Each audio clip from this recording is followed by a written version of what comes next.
All right, so in this video, we're going to talk about linear equations with fractions. Now, one thing that people tend to struggle with is dealing with fractions, just in any mathematics. And so I want to take some time and just specifically look at linear equations that start with fractions. What can we do to get rid of those fractions? How do we work with them? So let's say that we have a linear equation that we're given, and it's 1/2 times x plus 5 minus 4 is equal to 1/3 times 2x minus 1. Okay, and so the fractions that we have here, we have this 1/2 here, we have this 1/3 here. What we want to try to do, and you could honestly, you could distribute the 1/2 here, distribute the 1/3 here, then you're dealing with a lot of fractions throughout. But hey, that's totally okay if you feel comfortable doing it. It is good to do that. But there is an easier way to do this for most people. What we can do is try to get rid of the fractions. Now, how do we get rid of a 1/2? Well, normally you multiply by 2, right? If we want to get rid of a 1/3, we would multiply by 3. But if we want to get rid of both of them, I want to get rid of the 1/2. I also want to get rid of the 1/3. What we can try to find is the least common multiple of 2 and 3. We want to find the smallest number that's divisible by both 2 and 3. Okay, and the lowest common multiple of 2 and 3 is going to be 6. So what we're going to do, we can multiply both sides of a linear equation, and it will give us an equivalent equation. So we're going to multiply both sides of this equation by 6. Okay, now this 6 will distribute. This 1/2 times x plus 5, that is one term. This -4 is another term. This 1/3 times 2x minus 1, that is one term. Okay, so the 6 is going to distribute to this term. It's going to distribute to the 4 as well. It's going to go to this term here. That's all one term because it's all multiplication. So the 6 times the 1/2, the 2 and the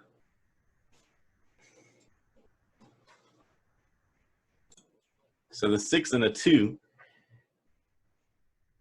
would be basically 6 times,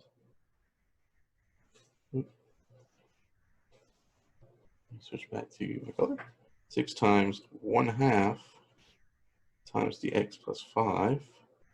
Oh, I didn't want to write that there, sorry.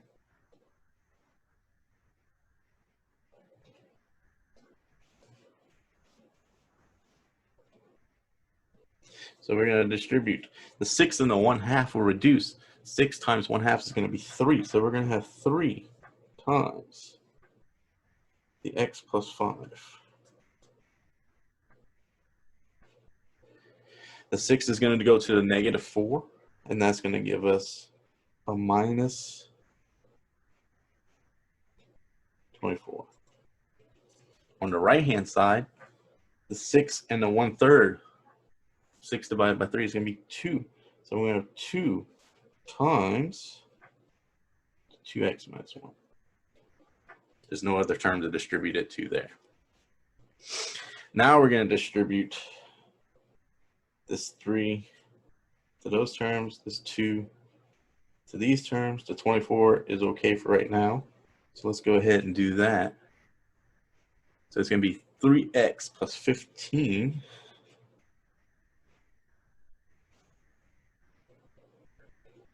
minus 24 is equal to, we're going to distribute this 2. It's going to be 4x minus 2.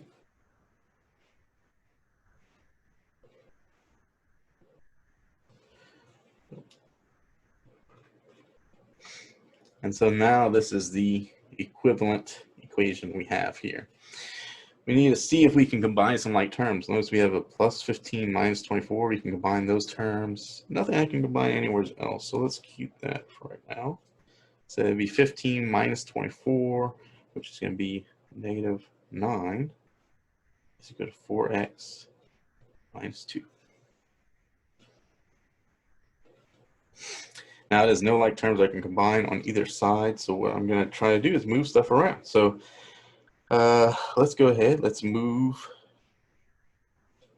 the 9, let's add 9 to both sides.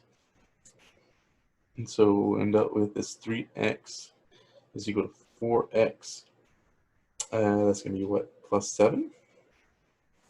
And then let's go ahead, let's move the 4x to the other side. So subtract 4x from both sides.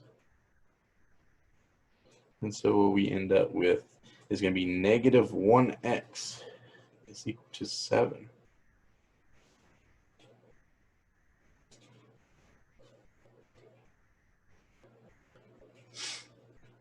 And how do we get the x by itself as a negative 1 right now? There's two ways you can think of doing this. You can multiply both sides by negative 1, or you can divide by a negative 1. Either way, I like to do the division 1. It just makes sense to me. So we'll end up with x is equal to negative 7. Now we have to make sure that was in the domain of our original equation. There's no x in the denominator in our original equation, so we don't have to worry about any of that. You can plug it into the original equation and check it, but that will be our answer there.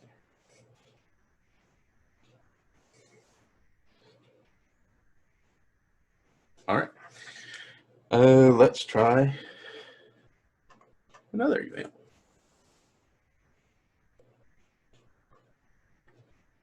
Let's say we start off with 3x divided by x minus 1 plus 2 is equal to 3 over x minus 1.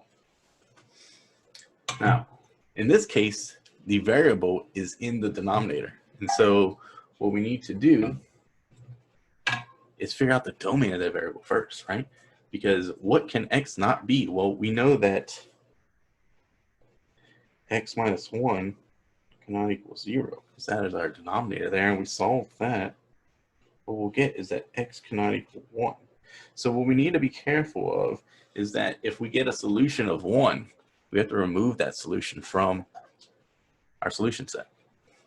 Okay, so let's take a look at this. How are we going to get rid of the denominator here? Well, the denominator is x minus 1 on both sides, so we need to find the LCM of x minus 1, which is just x minus 1. So we're going to multiply both sides of this equation by x minus 1. Okay, now on the left hand side here, the x minus 1 is going to go to this term. It's also going to go to the 2. On this side, it's just going to go to this one term right here. So we don't really have anything to worry about there. Let's switch the color up a little bit.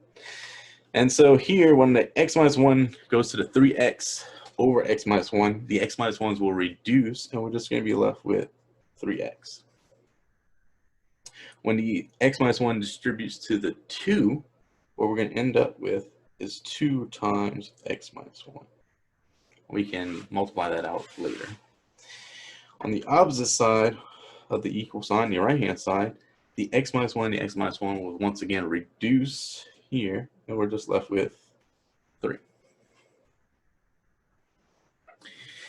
Now what I'm going to do is distribute this 2 to the x minus 1 there. So we'll end up with 3x plus 2x minus 2 is equal to 3. See if we can combine some like terms. We got a 3x and a 2x. We can combine those up. And so we'll end up with 5x minus 2 is equal to 3. Let's move the 2 over to get the x term by itself. So we'll add 2 to both sides, and we'll get 5x is equal to 5. So we start with 5x is equal to 5.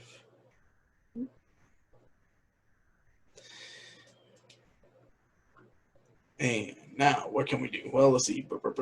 We got the x term by itself. It just has a coefficient. We need to divide by that 5, by 5. And so we get x is equal to 1.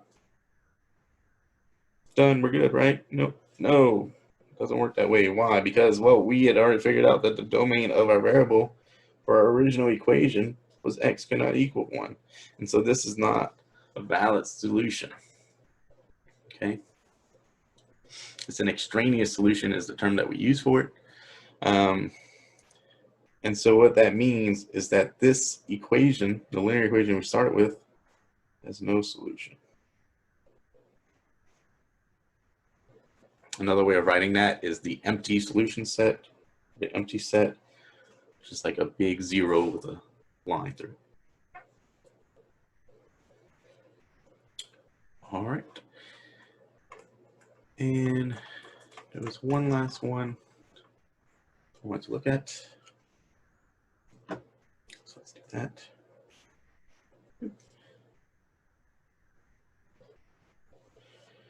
So let's say you start out with an equation, but it doesn't look like a linear equation to start with. Let's say we got 2y plus 1 times y minus 1 is equal to y plus 5 times 2y minus 5.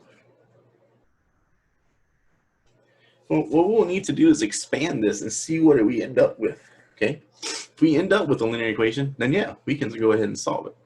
So what we're gonna do is utilize FOIL to expand these. So the first, outer, inner, last stuff. So 2y times y, and that's gonna give us what? 2y squared. We're gonna do the outer, it's gonna be 2y times a negative 1, which would be minus 2y. We're going to do the inner, which is 1 times y, which would be a positive y.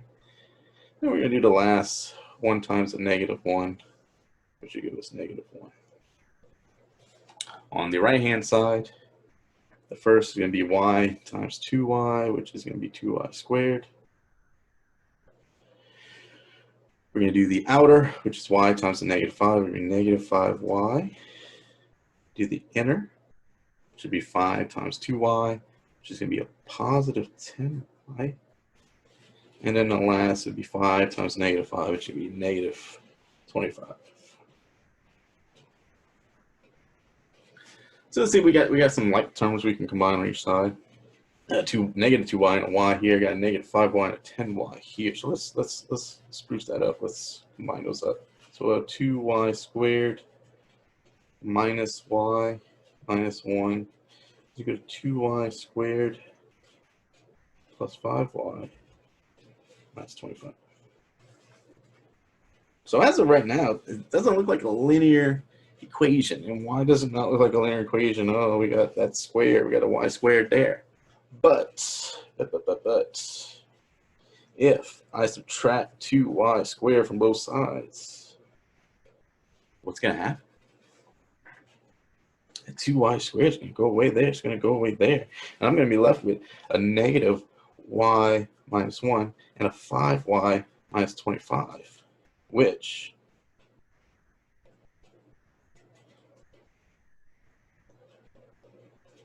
is now a linear equation. The highest degree on my y is 1. And so now we can try to solve this. So let's see what we can do. Let's go ahead. Let's add y to both sides. And so we end up with negative 1 is equal to 6y minus 25. Let's add 25 to both sides. And we'll get 24. It's equal to 6y. We want to get the y by itself, so we're going to divide by that coefficient. And we're going to get y is equal to 4. And so that really complicated looking equation that we had at the beginning, it ended up being a linear equation that we could solve. You can test out the answer, validate it, plug it back in. Notice we didn't have any domain restrictions at the beginning because there was no y in the denominator, no y under a root or even root. And so this is going to be a good valid solution. All right, that is it.